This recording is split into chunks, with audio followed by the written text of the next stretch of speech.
Hey everybody, before the video starts, I want to remind you all to hit the subscribe button if you like my content. That way you won't miss out on any new videos. Also hit the like button if you really like this video.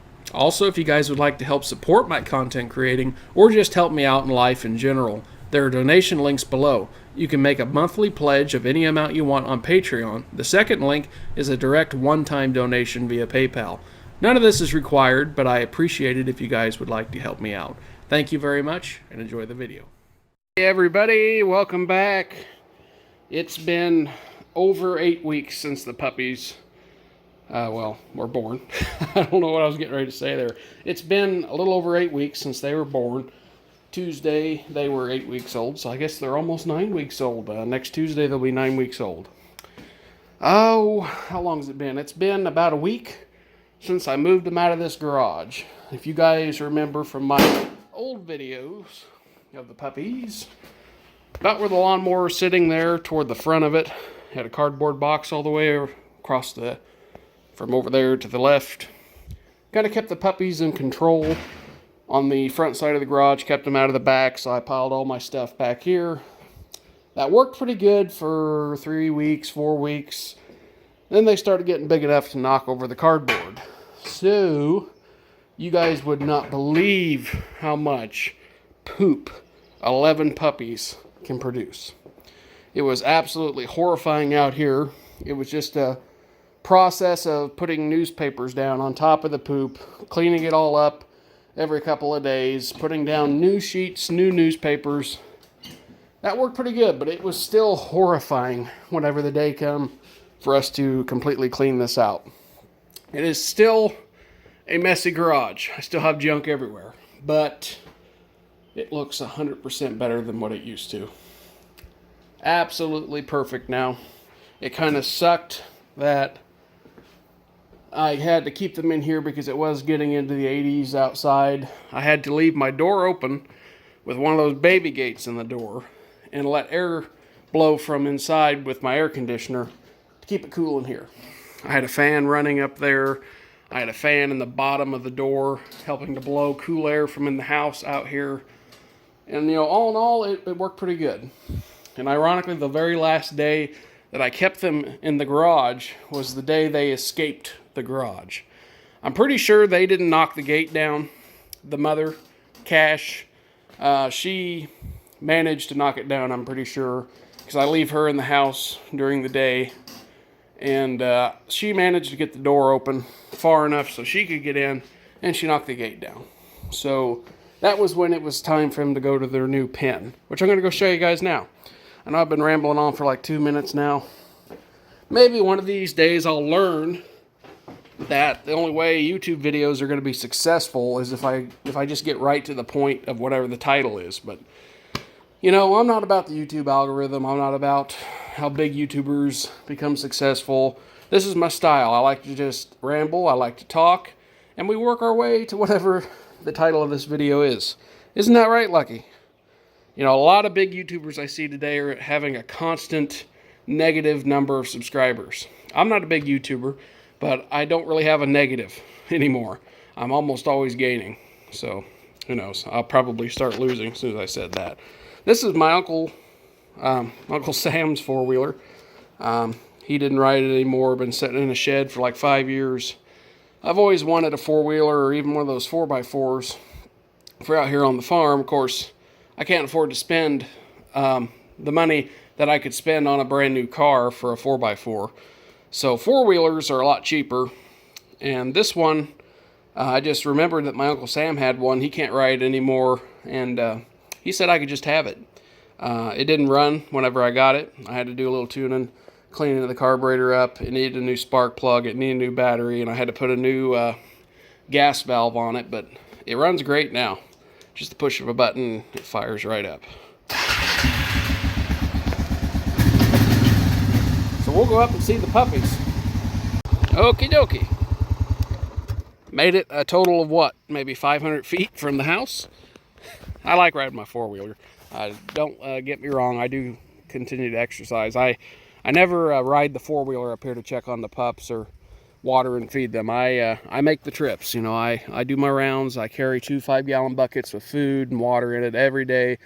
when it's really hot, like 3 times a day for the water, of course, on the weekends. I can't do it when I'm gone at work, but I do change the water in the morning and at night.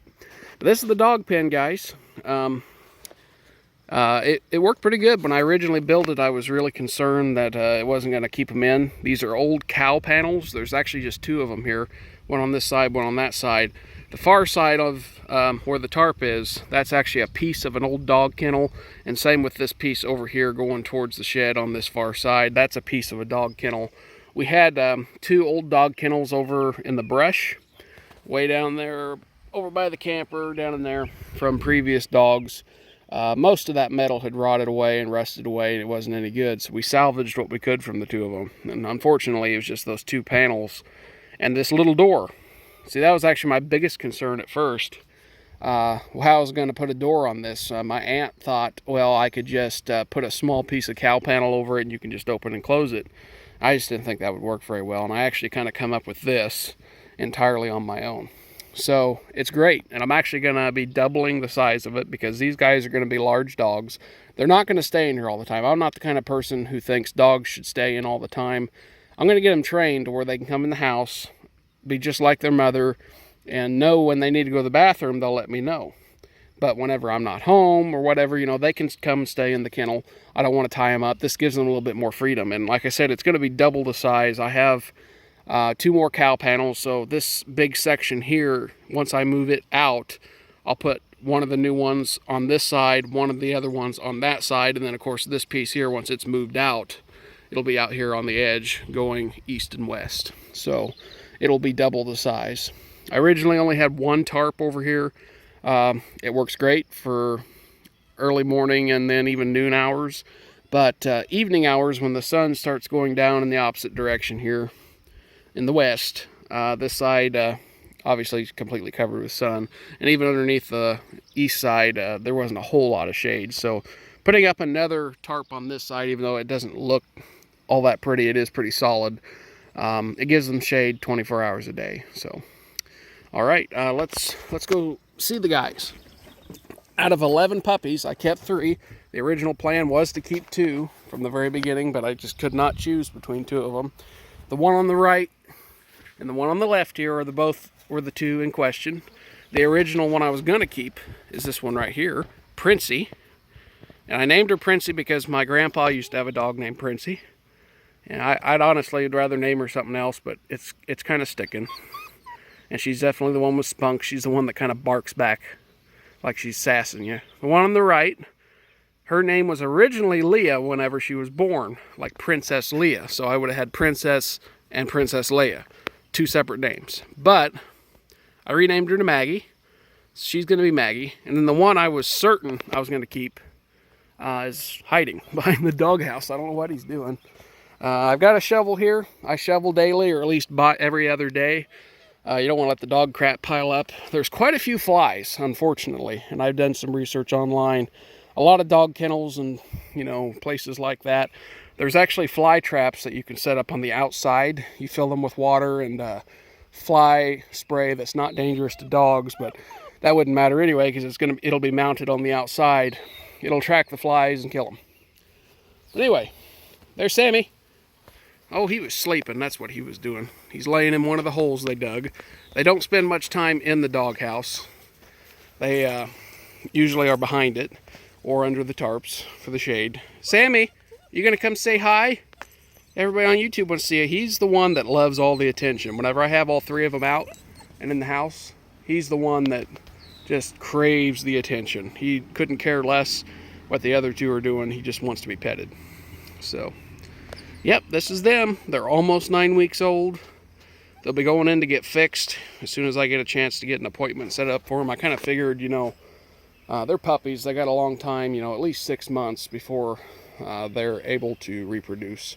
I don't want that to happen. These guys are a result of me not fixing Cash, and then one of the neighbor's dogs came over here and got her pregnant. So now I've got what Cash is, a German Shepherd Coonhound mix, and then these guys are all, the dad Was mostly Great Pyrenees, but my neighbors told me what they were, what he was exactly. He is a mix of something, but he's mostly Great Pyrenees.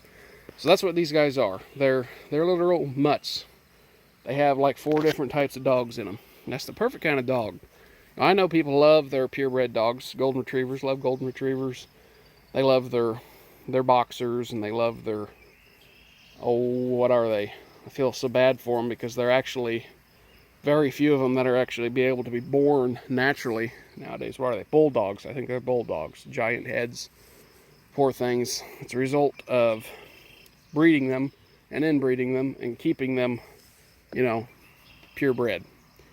Healthiest dog is a mutt. But I digress. I've probably offended a few people. Don't get me wrong. I like Golden Retrievers. I like every kind of dog. And I know you're not going to get a dog that looks exactly like you would want, like a Golden Retriever, unless they were purebred. So there's a counter argument there. So these 3, of course, Lucky, who moved in about a week before the puppies were born. He's only like 6 months old.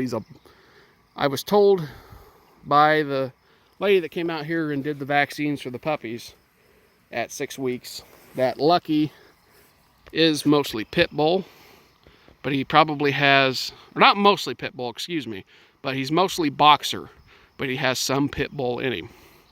Never thought I'd have a dog with pit bull, and I have nothing against pit bulls.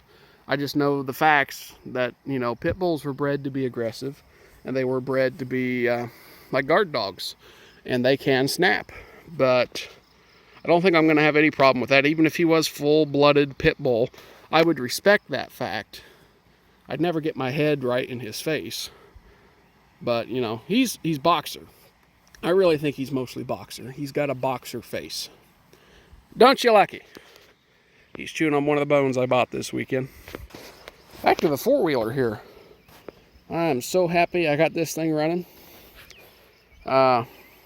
It's nice to have something to ride around here on the farm. I like having my truck. I like having my car. You can't ride around and just cruise around like you can with these. If you're a farmer, if you're a country guy, country girl, country folk, you got to have yourself a 4-wheeler. And I was so lucky that my Uncle Sam was willing to, and I'm not talking about the United States.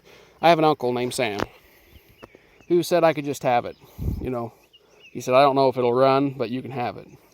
And I got it running because I can't afford to buy one.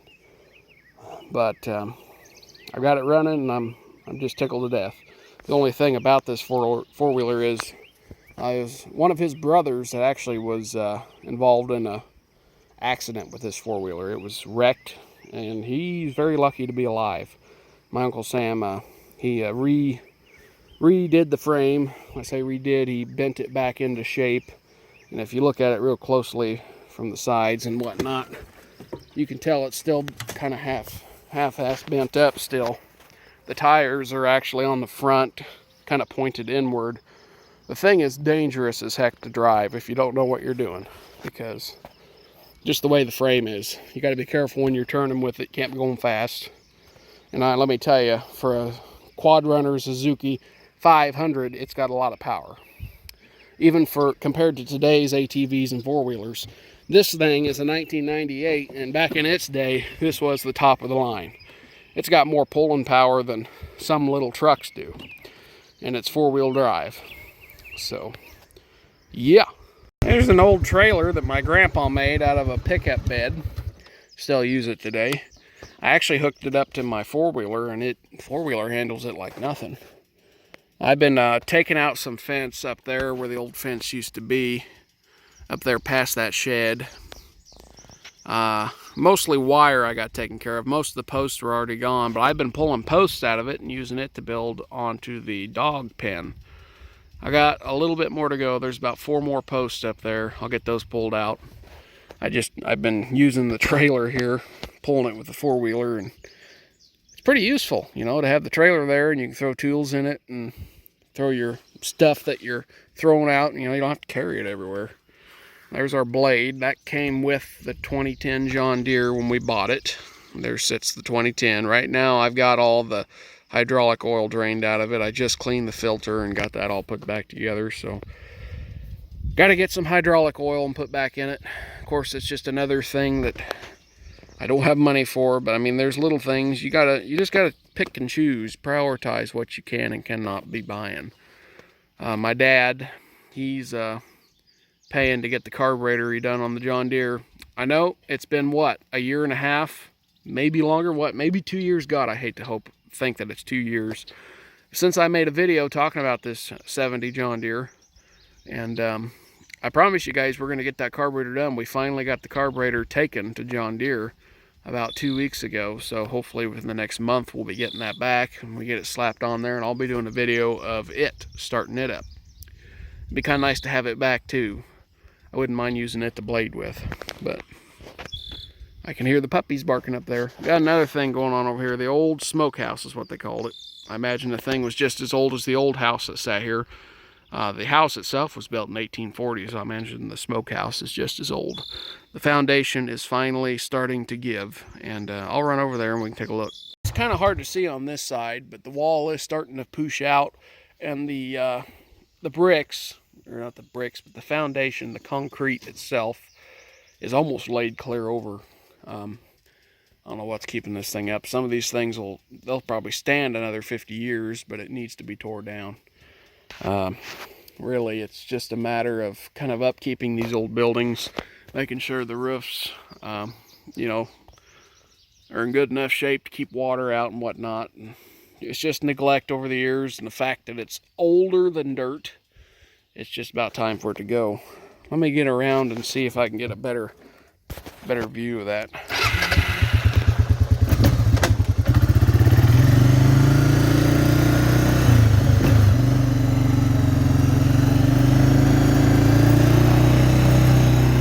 Old brush cutter, the shaft on it broke. Tried to use it the first time in forever. This side is actually not in bad shape. You guys probably can't even see it because I can barely see it, and I'm not even looking through the view of the camera. But 3 sides of it anyway are really starting to come down. So let's go inside. You can look at the rafters; they're starting to fall in. It's got all my dad's junk and tools in it. Yeah, you can see the rafters up there are falling down. You know, all the support's starting to come down. We need to get in there and get my dad's stuff out. It's mostly junk, but there are some old tools in it, so we need to do that one of these days. Guys, that's it. I wanted to do some sort of puppy update. They're gone now. I'm going to try to do some more videos with the guys out there. Princey, Sammy, Maggie.